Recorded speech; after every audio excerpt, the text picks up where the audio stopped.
A galinha do levaram Gil. a galinha de estimação. Ela vinha pros meus pés. Eu digo, cadê a princesa, mamãe? Ela é cococó, cococó. Ela dormia de beus, mosquiteiro, no tempo da muriçoca, porque ela tinha alergia à muriçoca.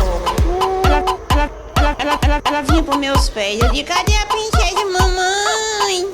Ela é cococó.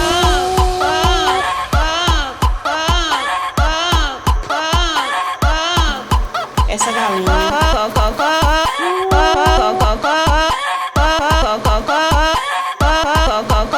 Essa Levaram galinha. a galinha de estimação.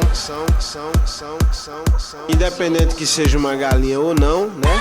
É um bicho que foi criado há 5 anos, está aqui na família. Eu digo, cadê a princesa, mamãe? Ela é